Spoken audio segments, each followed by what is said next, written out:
What's up, everybody? Welcome to the Saturday special. We are very excited to bring back a guy we would always talk spreads, lines, bets with. Last year, our friend Collin Wilson from the Action Network. Collin, so good to see you again, buddy. Must be football season. Yeah, thanks for having me on. We haven't talked in a year. Went through an off season where the Arkansas did not win March Madness and they did not win the College World Series. So maybe the Razorbacks can pull some magic here during football season.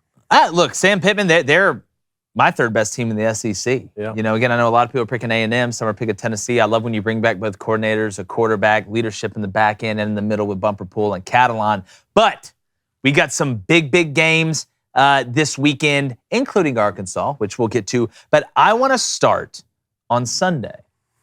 Florida State, LSU. Now, I will tell people again, we are taking the lines. We are recording this on Friday, so we are taking the lines that we have right now. They've adjusted a little bit. You make an adjustment. Life's a game of adjustments.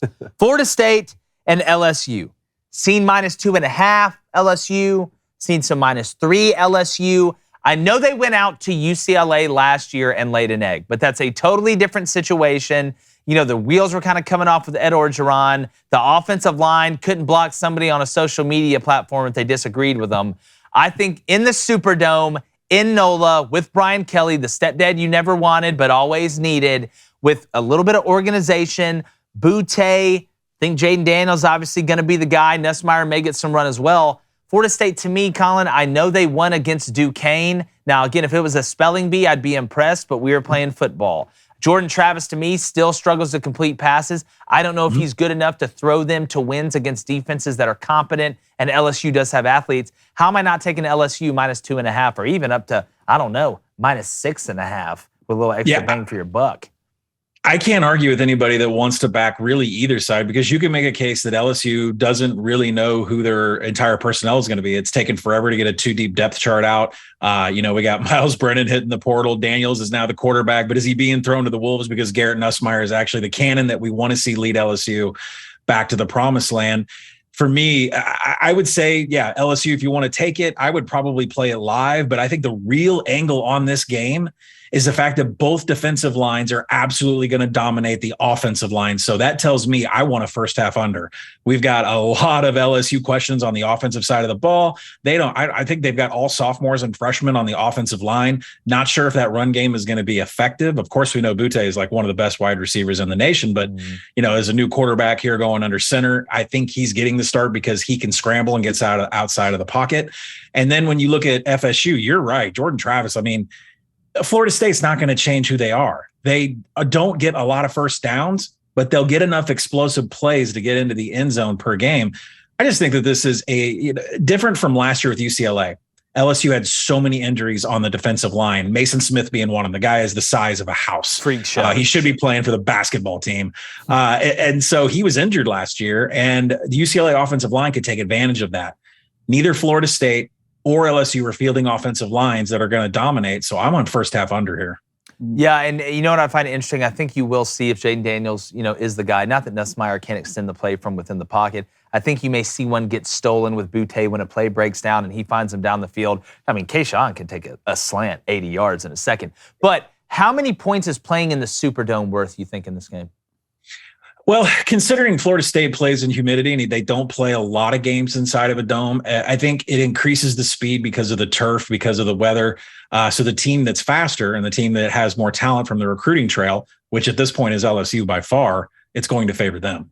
Yeah, it's going to be interesting to see. I want to move on to another game that is not as high profile, but it is going to be lit in Boone, North Carolina. North Carolina coming up after playing the Little Giants. I mean, FAMU, who had like 12 players. I think Rick Moranis coached them for the first half, which it's embarrassing for Florida A&M that they have one person that's like compliance/financial aid. It's absolutely embarrassing.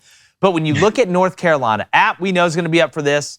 North Carolina knows the environment they're walking into. I know App is a popular pick. I like Chase Bryce. I think he's better than what people give him credit for. They've got a nice dual threat or two-headed monster there at running back. They don't return a receiver, though. But I watched North Carolina struggle tackling in space, even with Florida A&M. I like the over in this game, Collin, at 51.5, the way I see it now. Because Drake May, I know it's Florida A&M, thought he did look good. It's hard to throw 5 touchdown passes against anybody. So I feel like there's going to be a lot of points in this game, man.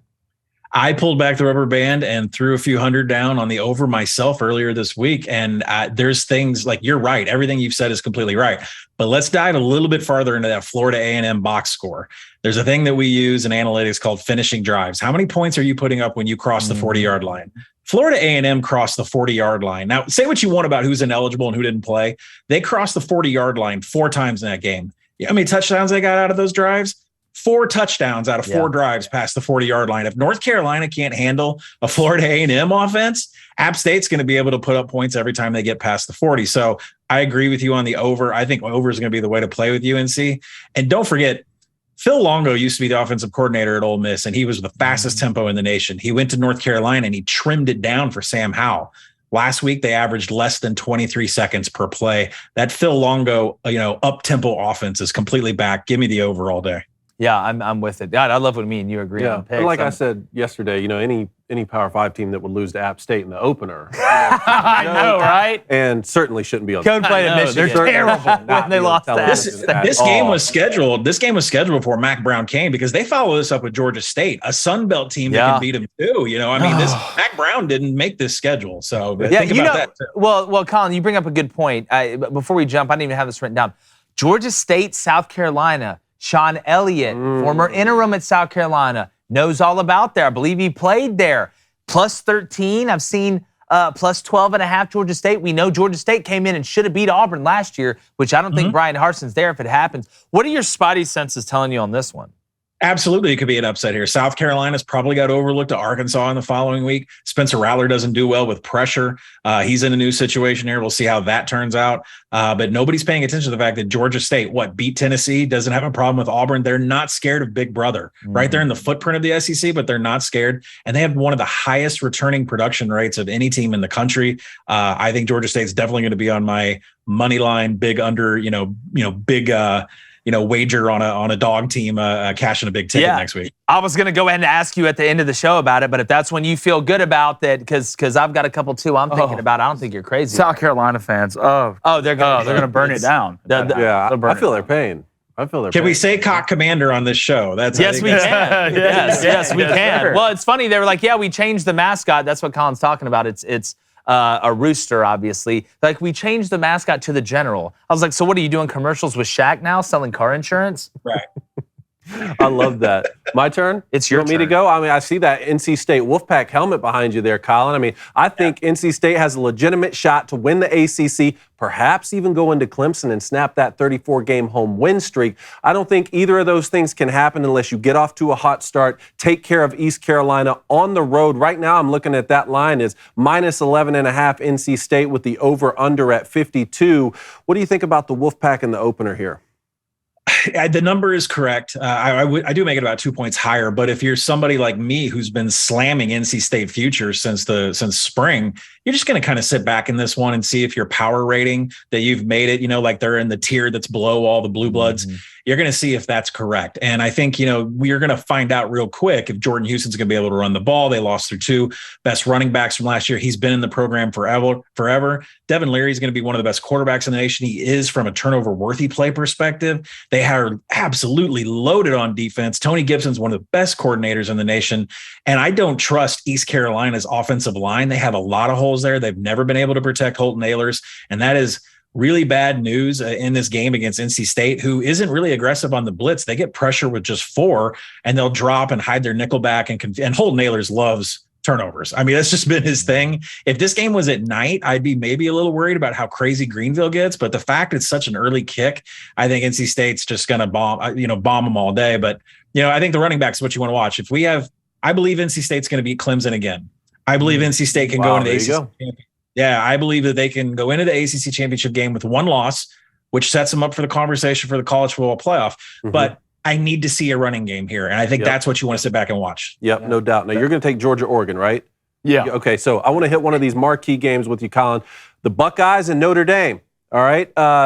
Look, we all know that Ohio is going to be lethal on offense, everything that they bring back, and they bring in Jim Knowles to be the DC. So, we had Steve Dace on the show. He said, the Buckeyes are going to have a physicality problem. I don't know if that's necessarily going to be the case this year, but 17 points with the over-under at 59. I mean, do you not think Notre Dame can lose this game by 2 touchdowns and cover?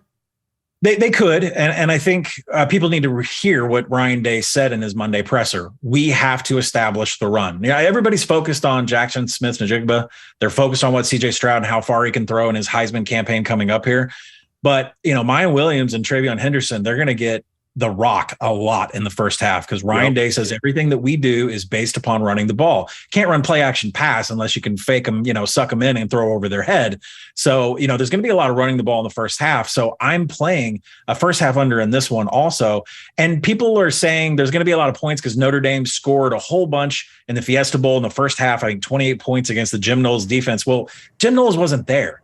And Jim Knowles is like Brent Venables. He doesn't need a full drive to change his defensive setup. He can do it from play to play. Mm-hmm. And I think when Jim Knowles, he wasn't on the sidelines for that Fiesta Bowl, but he did help make adjustments at halftime. And that's when Oklahoma State came out and dominated. Jim Knowles is going to make a lot of adjustments, whether it's just Tyler Buckner throwing to Michael Mayer over the middle, or whether they actually have a weapon on the outside. They've had some injuries. The offensive line, a brand new starter at the tackle position. I mean, these are really bad things for Notre Dame on paper.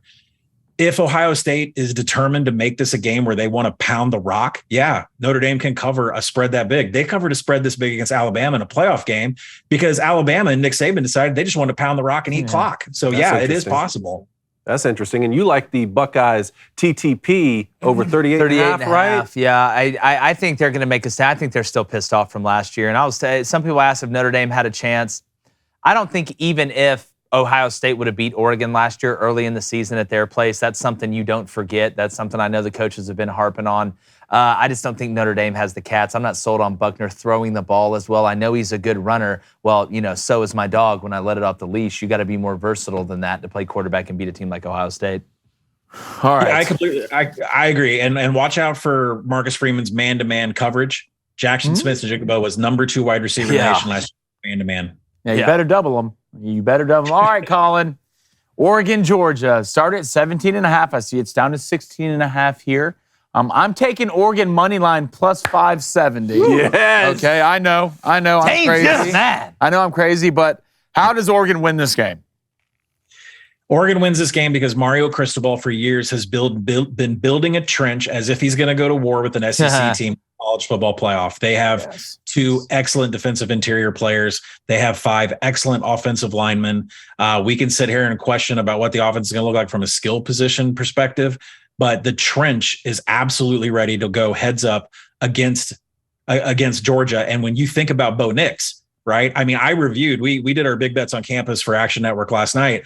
And I looked at all of Bo Nix's numbers against Georgia because remember Auburn plays Georgia every year. Mm-hmm. Oh yeah, I remember. It's not, it's not like the numbers jump off the page. It's 220, yards throwing. It's more big time throws than turnover worthy plays. No interceptions, a rushing touchdown.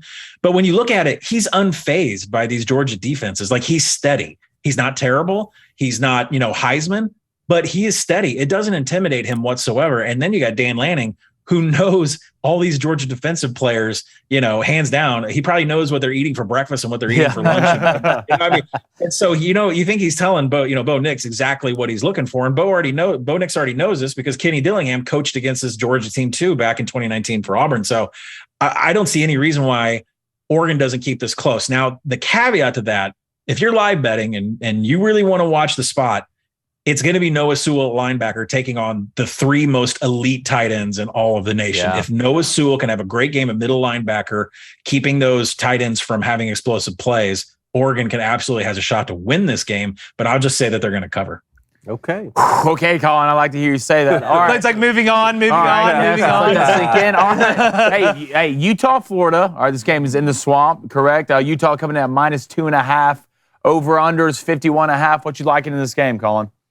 I do like Utah, but it's with reservation. So if you're hearing that means gamblers speak for I bet less. And the reason is because I started doing a deep dive on the Utah offensive line once the depth chart came out, and they're starting brand new players at center and right tackle position. If you look at Florida's front 7, this will be probably the most improved front seven in all of the SEC.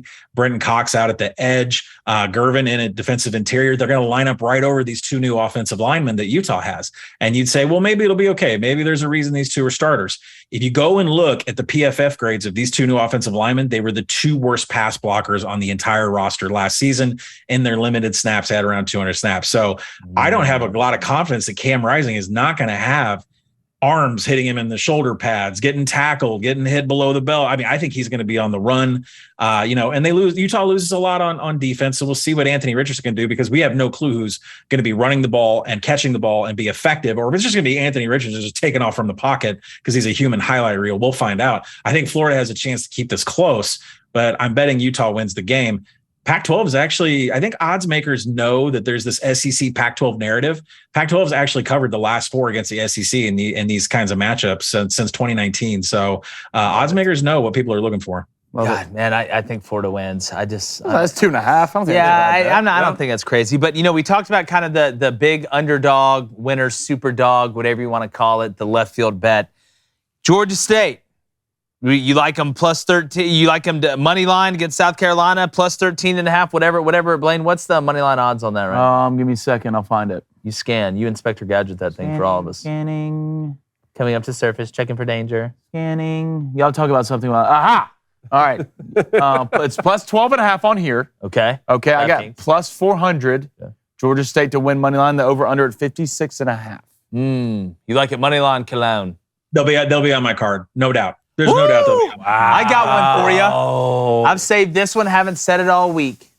And you would think what you been saving after a beat what down, you got? After a beat down last week, new coach, didn't look great. Hawaii is plus 16.5 at home against a Western Kentucky team that did not look good against Austin Peay. And Austin Peay is not exactly the Ravens when it comes down to it. You've got to go to Hawaii. Timmy Chang was embarrassed as hell his first game.